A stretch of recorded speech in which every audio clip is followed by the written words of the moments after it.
Greetings to the family, Dr. David Roots. Yes, why knowledge is a sword. A very important concept, one that's gone down through the ages. When you look at some of the ancient literature, some of the literature that we considered holy and sacred and powerful. For example, in the Bible, I wrote down one of the Proverbs 24:5. A wise man is full of strength, and a man of knowledge enhances his might. So you see that term knowledge being mentioned, and it's mentioned many times in the Bible, whether you're looking at the English version or if you're looking at the Hebrew or other different versions. In this case, the Old Testament, in terms of the Psalms, one of the oldest writings out of that literature that's considered sacred to many. And then even within Hinduism, they talk about knowledge, and knowledge has a specific name that they call jnana. Jnana is understanding oneself. Okay, so knowledge is referred to the knowledge of oneself. Very powerful teachings that Hinduism is very, very, very, very old. So even in this ancient concept, the term knowledge referred to knowledge of self, which is kind of like a modern terminology today. And even in the Quran, I was looking at some of the Quranic references within Islam to the concept of knowledge, and they talk about that the acquisition of knowledge is seen as a paramount duty for Muslims.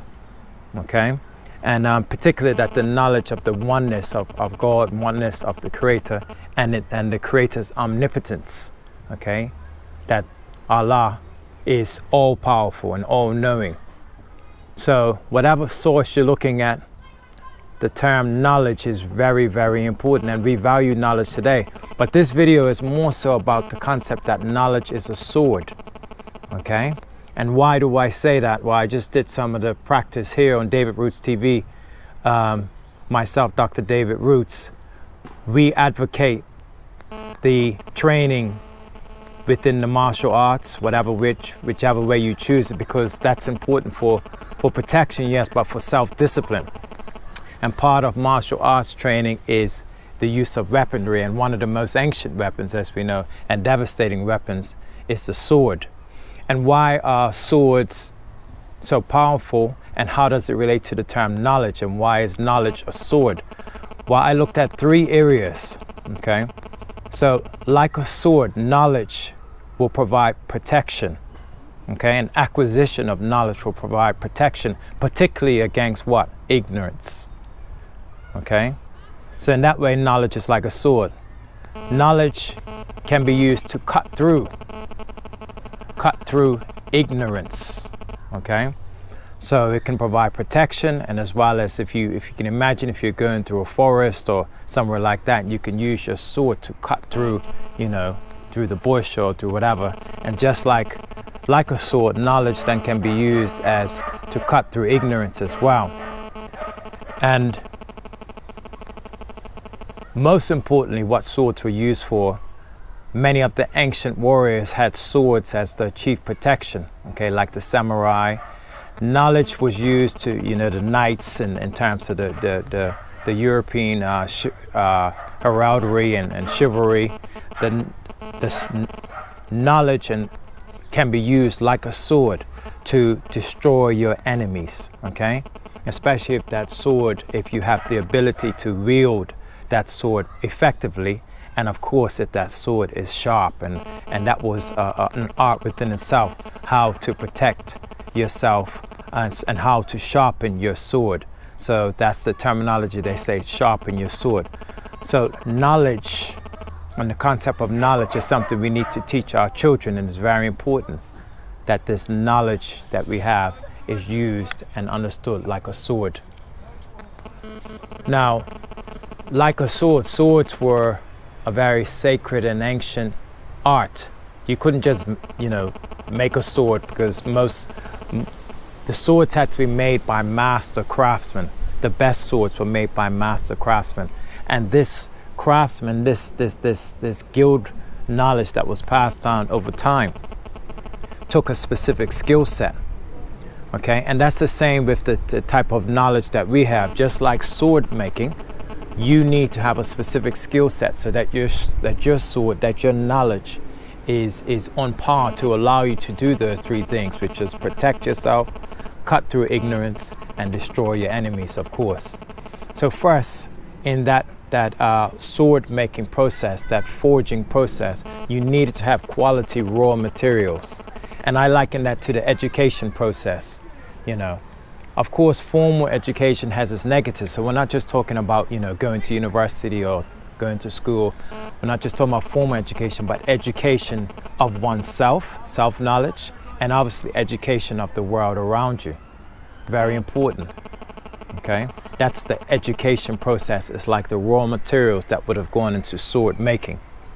The second part of sword making that was very important was the forging process. And we've all seen, you have some shows nowadays that talk about heavy metal and making swords and competitions. And you might have seen it on movies where, there was a lot of high temperatures involved, a lot of banging and strength and brute force. Well, I liken that to experience. That high temperature forging is like the experience you're going to get from using your knowledge. Okay, because they say there's no way better to learn than to fail. Okay, so yes, you might acquire knowledge, but it's only through experience that you prove that knowledge, meaning you make that knowledge better.